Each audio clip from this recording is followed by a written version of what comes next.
de personas heridas. Yair, si tienes novedades, por favor, adelante, te escuchamos desde el COE. ¿Qué tal, Melissa? Bueno, todavía continúa la información del último reporte, no se ha actualizado de momento. El personal de INDECI continúa trabajando para poder recopilar mayor información de los daños que se han dado o que han ocurrido aquí en Amazonas. No, lo que hay que indicar también es que en este momento te voy a mencionar los distritos que han tenido una percepción fuerte de este terremoto. No es una lista muy larga, Melissa, lo que hace ver y lo que nos hace creer con certeza es que los daños no son de gran magnitud. Por ejemplo, tenemos información que una iglesia en Amazonas se ha caído, bueno, como parte de este movimiento. Lo que nos ha indicado también el coronel Yamasaki es que el personal de INDECI va a continuar trabajando hasta horas de la noche porque recibir una información de Amazonas en este momento es un poco complicado, no solo por la cantidad de daños que pueden haberse ocasionado, sino también por el tema de la red que se satura cuando hay movimientos telúricos y sobre todo en regiones que están un poco aisladas, ¿no? Por ejemplo, provincias de Rodríguez Mendoza tiene un aproximado de 8 distritos que están fuertemente dañados por este movimiento telúrico, igual que la provincia de Luya, la provincia de Condorcanqui, que tienen entre 12 a 13 distritos que han sido fuertemente agraviados por este movimiento telúrico. Lo que hay que indicar también es que se ha sumado, ¿no?, en este momento a la Oficina de Riesgo Crítico de Desastres Naturales, a la Premier, el ministro de Vivienda y el ministro de Defensa para trabajar en conjunto y saber y determinar finalmente cuál va a ser el procedimiento logístico de cara a los próximos días a trabajar con las personas que en principio han sido damnificadas y con las familias que de repente han perdido familiares, porque si bien es cierto, no hay un informe como tal con respecto a pérdidas humanas por este terremoto, hay personas heridas, pero es una información preliminar, es una información que con el pasar de las horas de repente va a ir incrementando y de repente tener que informar hasta inclusive muertes. Ojalá que no sea así, pero hay que ser muy realistas. Este sismo tiene mucha similitud a un sismo ocurrido hace 3 años en esta misma zona. Si bien es cierto, la diferencia simplemente son de 3 a 4 provincias de distancia, pero es el mismo riesgo, en la misma zona crítica, ¿no? Y este movimiento telúrico que, por ejemplo, vamos a mencionar acá y precisar nuevamente para que los televidentes tengan un conocimiento.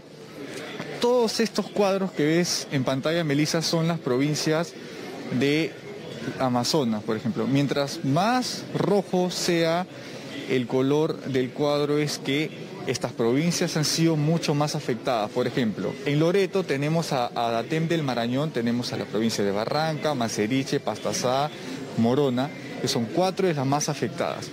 Si pasamos un poco más, vemos que en Amazonas tenemos en la región de Condorcanqui tenemos a la provincia de Nieva y Río Santiago. En Loreto nuevamente tenemos en el Alto Amazonas a Lagunas, Queveros, Balsapuerto. En el mismo Loreto tenemos a Urarinas, Damptet del Marañón, Andoas y Cahuapanas.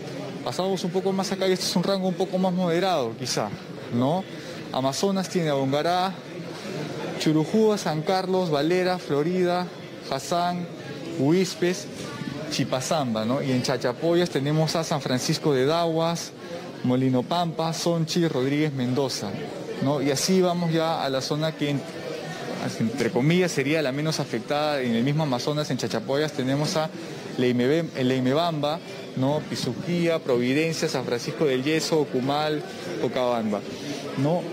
Como te mencionaba, y se está trabajando en este momento arduamente para finalmente determinar ya con certeza cuáles serían estos daños que ha tenido este terremoto que ha ocurrido a las 5:35 de la mañana en la provincia de Amazonas. Lamentablemente, nuevamente luego de 3 años, vuelve a ocurrir en una zona muy cercana al desastre que había ocurrido, ¿no?, en el 2019, que registró una profundidad, ¿no?, casi de 145 kilómetros de profundidad, ¿no? Y el sismo registró 8.5 a diferencia de este, ¿no? Lo que se marca desde INDECI, lo que marca el COE y las recomendaciones que se dan como tal en estas situaciones es, en principio, que se tenga una mochila de emergencia ante cualquier eventualidad. Recordar que tu mochila de emergencia tiene que contar 2 botellas de agua, llevar papel higiénico, una linterna, un paquete de pilas, toallas, ¿no?, comida enlatada, ¿no? Entonces, esto finalmente que equipe tu mochila y que te pueda dar un subsidio por lo menos de unos 3 a 4 o 5 días, ¿no? Y también determinar, por ejemplo, en casa, ante un posible terremoto, ubicar primero cuáles son las zonas de escape, ubicar las zonas seguras, ¿no? Para que una persona de la familia lidere esta evacuación de ocurrir un terremoto de gran escala como ha ocurrido el día de hoy en Amazonas, Melissa.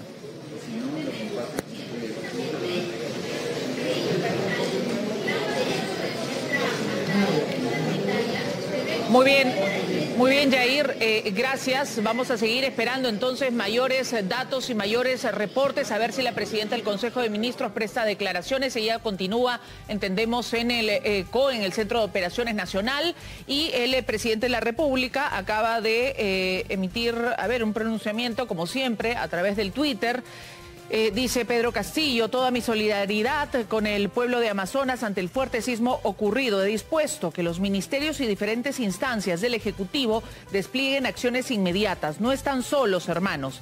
Apoyaremos a los afectados y actuaremos frente a los daños materiales, es lo que señala el presidente de la República. Van a apoyar a los afectados y van a actuar frente a los daños materiales. Esperemos que sea así prontamente, porque mientras tanto las vías de acceso al epicentro, a la zona donde ha ocurrido el sismo, están bloqueadas.